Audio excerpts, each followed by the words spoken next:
Tengo que salir de aquí, no tengo pa' dónde darle. Tengo que salir de aquí, no tengo pa' dónde darle. La neta me ha ido mal y no sé cómo aliviarme. La neta me ha ido mal y no sé cómo aliviarme.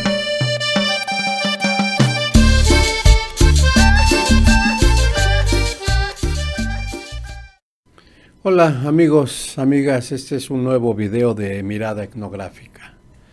En esta ocasión tenemos como invitado a Gerardo Romero Castro, que es un estudiante de doctorado del Colegio de Antropología aquí de nuestra benemérita Universidad Autónoma de Puebla. Gerardo, gracias por aceptar nuestra invitación. No, encantado. Gracias a usted, doctor. Miren, amigos y amigas, vamos a platicar con Gerardo pues acerca de la investigación que está desarrollando. Su tema, así le denomina, la construcción social del espacio forense en las ciudades contemporáneas, el caso de la ciudad de Puebla. Quizás para entrar en materia, Gerardo, convendría pues definir la violencia o hacer la diferencia que tú tienes entre violencia estructural y violencia física. ¿Qué es lo que estás trabajando? Sí, claro. Creo que empezaría que desde nuestra universidad, nuestra facultad, desde hace como 10 años, hemos venido trabajando el tema de violencia, ¿no? Sí. Desde sus diferentes áreas, sí, y desde los diferentes colegios. Ahora es interesante cómo esto ha llevado a entender la violencia de diferente modo y cada vez más fino, ¿no? Uh-huh. Esta diferencia que entendemos de violencia física y estructural la tomamos desde ahí, desde estos 10 años, no solamente de una investigación propia, sino de una investigación de fruto de 10 años de nuestra facultad, ya sea desde antropología y desde la filosofía concretamente. Es un proyecto, ¿no?, de investigación. Claro, es un proyecto de investigación y que nos hemos enriquecido mucho con filosofía, antropología y esta comunicación, ¿no? Primero tengo que decir que la violencia estructural se enfoca en una violencia más invisible, uh-huh, que no se sabe quién es el agente, uh-huh, y que pueden ser varios, ¿no?, los causantes de esta violencia. Por ejemplo, el niño empobrecido que pide dinero o limosna en el crucero, claro. Pues ¿quién tiene la culpa? Tiene tanto la culpa quien le da la moneda porque sigue promoviendo eso, tanto el gobierno, tanto los padres, tanto el policía que no hace nada por decirle al niño que o por tratarlo de ayudar, ¿no? Entonces, una violencia más invisible, que no se conoce la gente, pero que todo está dentro de una estructura que provoca violencia o que provoca... Que es el orden social que, sí, claro, que propicia esos fenómenos, digamos, y ¿no? que genera. Que permite que lo veamos normal, ¿no? Claro. Cuando vemos al niño no hay problema con ello. Asimismo, y por el contrario, la violencia física, sí hay un agente, ¿no? Sí. O sí hay agentes concretamente que provocan la violencia y es más visible. Es decir, la violencia física se entiende como el acto de una fuerza desmedida, uh-huh, con la intención de dañar o matar, uh-huh, a otro, ¿no? Uh-huh. Y en ese sentido, la violencia que ocupamos aquí todavía es más cruda, porque sí es la violencia que quiere matar, pero no solamente no mata, sino que evidencia el acto de matar. Es decir, uh-huh, lo lleva hasta sus últimas consecuencias, llevando a definir la violencia como no importa que estés muerto, o ahí no se acabaría la violencia, sino que aún de muerto sigue la violencia, ¿no? Ahí es cuando interviene el cuerpo. Claro.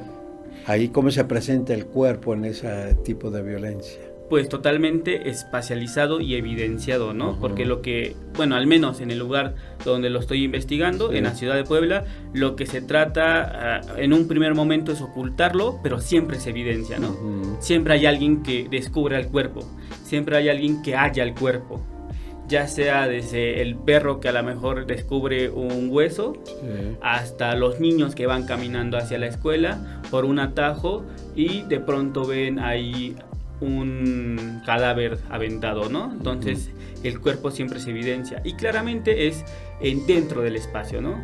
Claro. Eso provoca una espacialización diferente. Uh-huh. Ahí es cuando tú hablas de los espacios forenses. Claro, pero desde un espacio forense social, ¿no? Hay que dejarlo claro. No desde un espacio forense a lo mejor científico clínico, sí, claro, sino más bien en el social, en cómo hay una estructuración del espacio cuando se encuentra un cadáver. Es decir, modifica la vida social de las personas que habitan el espacio. sí. En ese sentido, a lo mejor muy lefebvrianamente, podríamos decir que reproduce el espacio o produce el espacio de diferente modo. Entonces, aún el cuerpo muerto espacializa el espacio, ¿no? Modifica el espacio. Un cuerpo muerto, digamos, pues es una irrupción a la cotidianidad del espacio, ¿no? Sí, sí, claro. Creo que aquí también ocupamos dos categorías precisas. Una es el hecho, que el hecho va a ser aquello que es normal que pase, ¿no? Como es normal que nosotros nos reunamos hoy a las 4 de la tarde, va a pasar, ¿no? Es un hecho. Sí. Frente a un acontecimiento que es algo que irrumpe la cotidianidad, lo cotidiano, ¿no? Si no nos viéramos en este momento, pues ahí hubiera un acontecimiento, ¿no? No nos pudimos lograr y no se logró el hecho. Así también en el espacio. Es normal este caso de los niños que toman el atajo para ir a su escuela, que pasen por el atajo y no vean nada, ¿no? Sí. Es un hecho que va a pasar ahí. Pero se rompe la vida cotidiana cuando encuentran un cuerpo. Ahí ya es un acontecimiento, ¿no? Porque irrumpe la vida cotidiana de los niños y de los padres de familia que están caminando por ese espacio. Entonces, la próxima vez que pasen por ese espacio, pues ya no será lo mismo, ¿no? Porque habrá un acontecimiento que lo hemos marcado. Por ejemplo, este caso que le estoy contando, me contaba la mamá, pues me dice, pues ya no pasamos por ahí.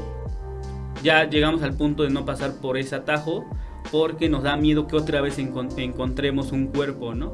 O otra vez nos encontremos con esa escena de que mi hijo de pronto mira y encuentra un cuerpo. Entonces ahí es una modificación precisamente del espacio. Es más, diría que se reproduce el espacio desde el horrorismo con Cabarero que representa el cuerpo. Oyes, hablando o relacionando este acontecimiento en las ciudades modernas, ciudades contemporáneas como Puebla, ¿cómo tú defines esta violencia en las ciudades contemporáneas? ¿O cuál es la característica de la violencia en esas ciudades contemporáneas? Pues primero sí tiene que ver mucho con esta exposición del cuerpo en las calles. Tiene que ver con esta brutalidad de los cuerpos, pero también tienen que ver con un desecho de los cuerpos, ¿no? Porque en esta investigación, en el espacio de estudio, concretamente en San Jerónimo Caleras, lo que nos encontramos muchas veces que los cuerpos están dentro de espacios de desecho. Por ejemplo, los terrenos baldíos, ¿no? Claro. Es decir, avientan un cuerpo con el fin de que se convierta por un instante en un desecho, ¿no? Es decir, hasta tiene características de que hayan tirado una basura. Por ejemplo, lo envuelven en bolsas, lo cubren de otros materiales, lo avientan donde está la demás basura, ¿no? Para que de pronto, por unos minutos, horas, nadie se dé cuenta que hay un cuerpo ahí y pase como un desecho. Claramente, como ya le había dicho, se va a descubrir. Pero una característica será que la violencia actual quiere presentar a los cuerpos como desechos, ¿no? Quiere reducirlos a lo mínimo. A la nada. Sí, a que fuera un costal de basura, ¿no? Sí. A que fuera un costal vacío que no significa nada. Sí. Ahí el movimiento contrario sería estudiar el espacio forense, ¿no? Claro. Social, pensar que esos cuerpos sí tienen una identidad, sí tienen una edad, sí tienen familia, sí tienen relaciones de amistad, relaciones vecinales, sí tienen un apellido, ¿no? Sí, tienen una biografía, ¿no? Una biografía social. Sí, quería, frente a esta violencia de radicalidad y de quitar de identidad a las personas, nos encontraríamos con un espacio social que las personas de las vecindades, de los poblados, quieren saber quién es, ¿no? Claro, con su miedo respectivo, ¿no? Claro. Allí es cuando hay ese proceso de transformación del baldío a espacio forense. Sí, claro, esta dinámica de que hasta las personas que luego se acercan ahí de curiosos o curiosas y preguntar, eso ya lo vuelve más un espacio forense social, ¿no? ¿Quién es? ¿Cómo fue? ¿De qué murió? Y que se cuente poco a poco en todos los lados o con los vecinos qué fue lo que pasó. Ahí ya se convierte en un espacio forense, ¿no? Cambia la dinámica, porque eso sí no lo podemos dejar únicamente a los científicos o a los clínicos dar esa parte forense, ¿no? Ahí surgen narrativas, ¿verdad? Relatos. Sí, claro, ¿no? Puede ser que los relatos estén determinados por a lo mejor imaginarios o temores colectivos. No sé, que digan, fue el malo, ¿no? Pero se empieza a construir una narrativa en torno al cuerpo y que muchas veces es más clara y más precisa que las notas periodísticas, porque las notas periodísticas se reducen únicamente a contar cómo lo encontraron hasta el punto. Sí, a construir una noticia, ¿no? Y hasta exhibirlo como espectáculo, ¿no? El cuerpo, una espectacularidad del cuerpo. Sí. Mientras en a otro quieren netamente, a lo mejor hasta desde el chisme, saber quién fue, ¿no? Claro. Hasta construyendo poco a poco la noticia entera. Cada quien dando como su escorzo de la noticia y al final construyendo una gran noticia para decir... Una narrativa local, digamos, ¿no? Sí. Oye, en este proceso de, ahora sí que aventar los cuerpos, pues... Yo he leído y tú mismo señalas, pues se presentan los cuerpos sin cabeza, desmembrados, quemados, etcétera. ¿Ese signo de qué, Gerardo?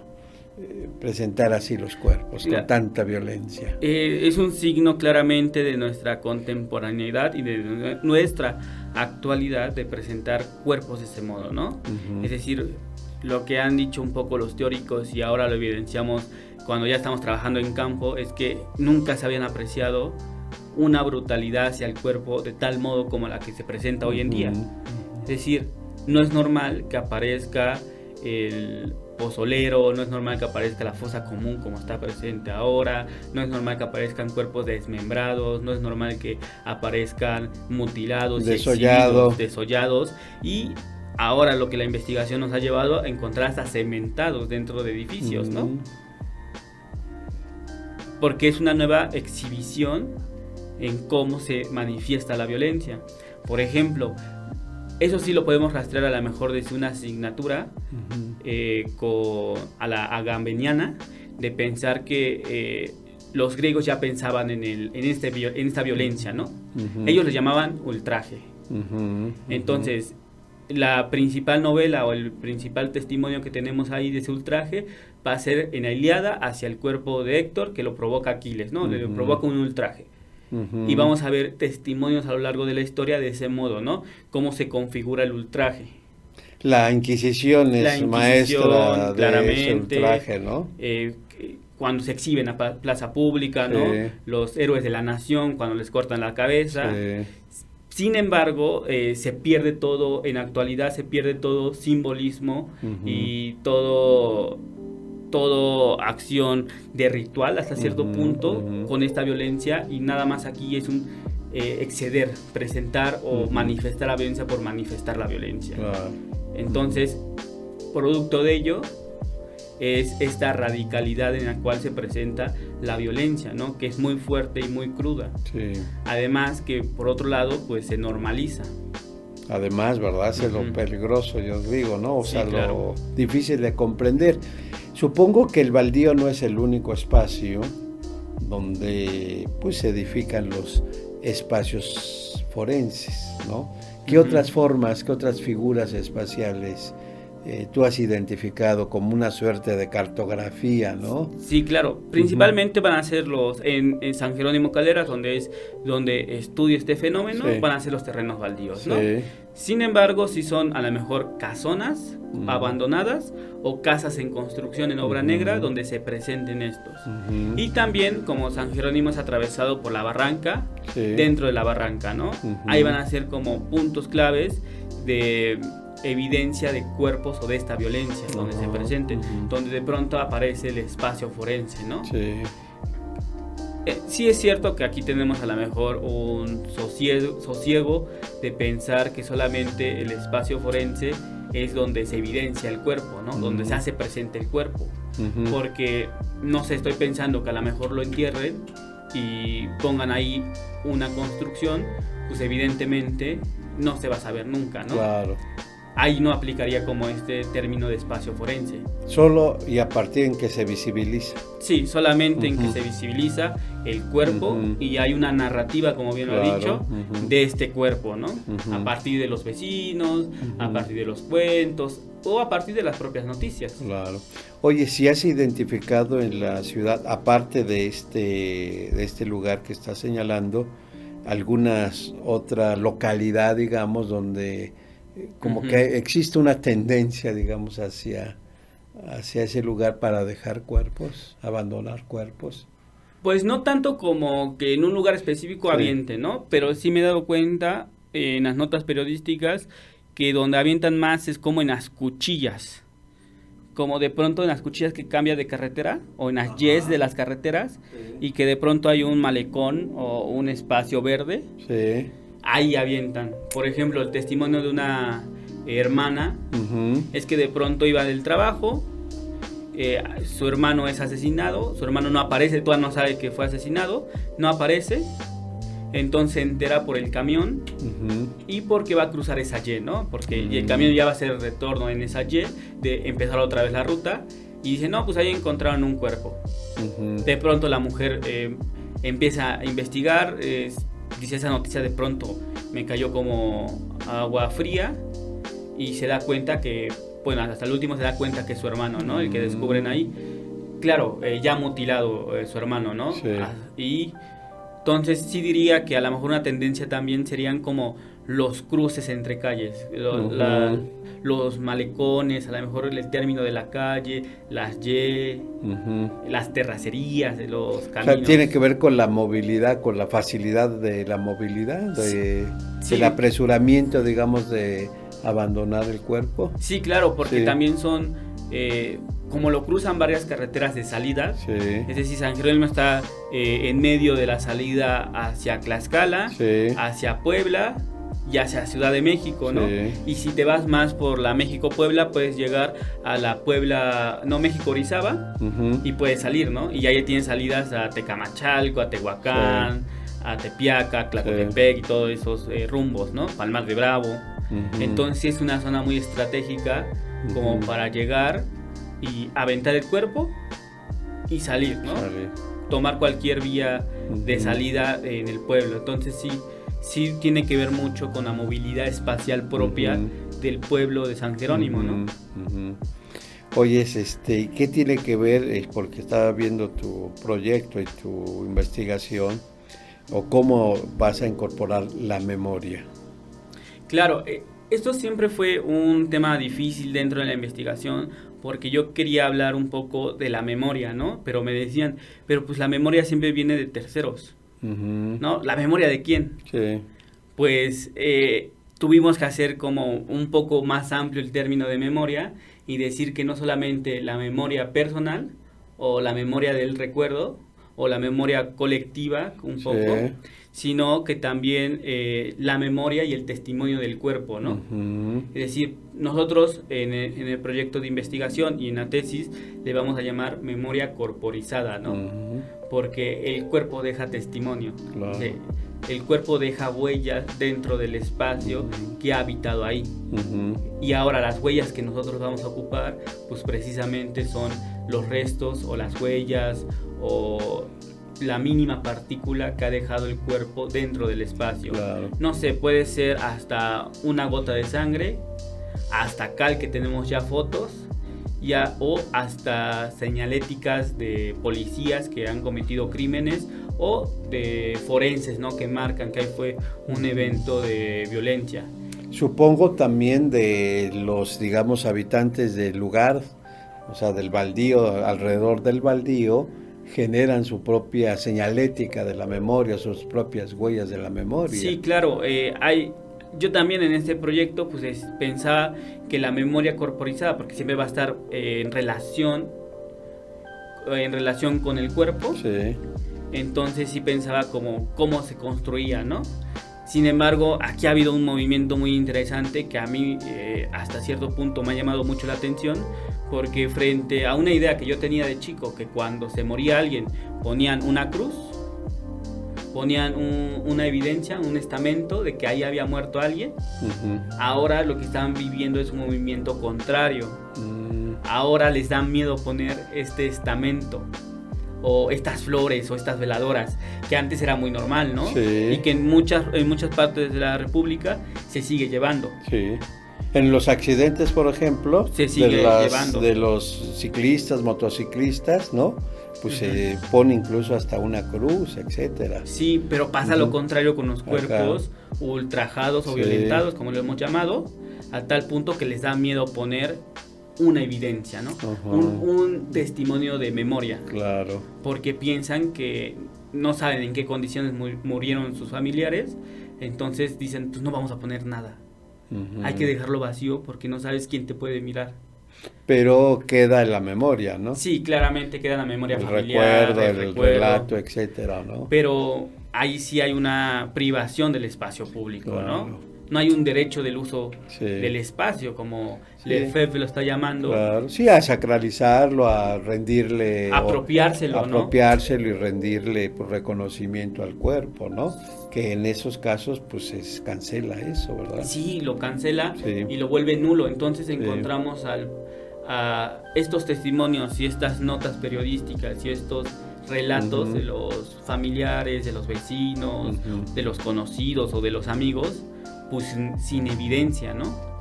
Lo que nos queda o lo que está quedando únicamente es el recuerdo que se transmite. Porque si uno va al lugar es como si no hubiera pasado nada. No hay ningún testimonio de que hayan encontrado un cuerpo dentro de esos espacios. Entonces sí está como acallado, ¿no? Y la biografía del sujeto pues desaparece, o sea, queda en el olvido, ¿no? Ajá, porque en estas cruces, la que comentaba, pues se pone cuándo nació, cuándo murió y a lo mejor rápido como accidentado, ¿no? Sí. Pero en esta ocasión no se pone nada por el miedo. En este tipo de en este tipo, específicamente en este tipo. Porque delante hay un crucero y ahí sí va a haber cruces por los accidentados, por los atropellados y demás figuras, ¿no? De muerte. Pero estas figuras de muerte sí son muy silenciadas, olvidadas. Interesante. Oye, Gerardo, ya para finalizar, ¿cómo defines tu enfoque? Este enfoque lo hemos definido desde la espacialidad, la etnografía y lo simbólico, ¿no? Porque nos interesa mucho pasar o hacer un modelo de análisis para comprender estas violencias que se viven en la actualidad, para ver ese dinamismo y extraer información, ya que la información no la podemos sacar como tal del espacio, pues necesitamos recurrir precisamente a la memoria vecinal, a la memoria de los amigos, a los testimonios de los familiares. Entonces por eso se vuelve muy interesante este trabajo de campo que se está haciendo. Claro, pues mira, ya se nos agotó el tiempo, Gerardo, mira qué rápido, ¿no? Sí, te agradezco, sí, vamos a hacer otro programa. Te agradezco que estuvieras aquí en Mirada Etnográfica y sí, hacemos otro video sobre este tema tan interesante y tan actual, ¿no? Sí, gracias. ¿Sí? Gracias, Gerardo. Amigos, amigas, pues ya escucharon a nuestro amigo Gerardo Romero sobre la violencia, los espacios forenses, etcétera. Muchas gracias. Esto fue Mirada Etnográfica.